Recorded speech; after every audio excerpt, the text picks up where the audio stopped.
Isaiah 53 was one of the most ignored chapters in all of the Old Testament because it talks about Jesus. People say that Jesus is not God and that he's just a prophet or things like that, and they don't read the New Testament because they think it's fake. They think it's written and messed up by man, and they only read the Old Testament, but they don't read this chapter. Isaiah 53, this is talking about Jesus, the message of Jesus, and this is before his coming. Who has believed our message? To whom has the Lord revealed his powerful arm? My servant grew up in the Lord's presence like a tender green root, like a root in dry ground. There was nothing beautiful or majestic about his appearance, Jesus, nothing to attract us to him. He was despised and rejected, a man of sorrows, acquainted with deepest grief. We turned our backs on him and looked the other way. He was despised and we did not care, yet it was our weakness he carried. It was our sorrows that weighed him down, and we thought that his troubles were a punishment from God, a punishment for his own sins. Verse 5, but he was pierced for our rebellion, crushed for our sins. He was beaten so we could be whole. He was whipped so we could be healed. All of us, like sheep, have strayed away. We have left God's paths to follow our own. Yet the Lord laid on him the sins of us all.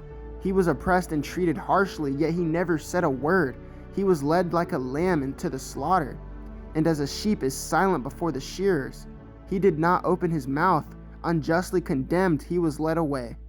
No one cared that he died without descendants, that his life was cut short in midstream, but he was struck down for the rebellion of my people. He had done no wrong. He had never deceived anyone, but was buried like a criminal. He was put in a rich man's grave. Verse 10, but it was the Lord's good plan to crush him and cause him grief. Still talking about Jesus. Yet when his life is made an offering for sin, he will have many descendants. He will enjoy a long life, and the Lord's good plan will prosper in his hands. When he sees all that is accomplished by his anguish, he will be satisfied. And because of his experience, my righteous servant will make it possible for many to be counted righteous. Because of Jesus and our faith in Jesus, we can be counted righteous. For he will bear all their sins. I will give him the honors of a victorious soldier. Because he exposed himself to death, he was counted among the rebels. He bore the sins of many and interceded for rebels.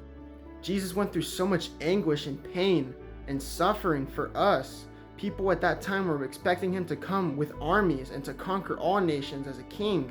But no, he came humbly. He was punished.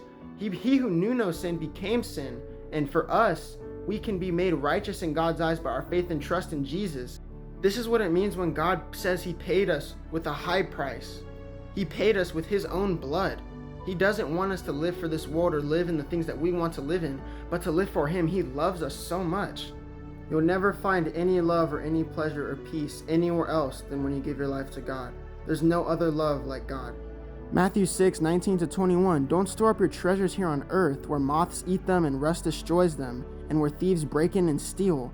Store your treasures in heaven, where moths and rust cannot destroy, and thieves do not break in and steal. Wherever your treasure is, there the desires of your heart will also be.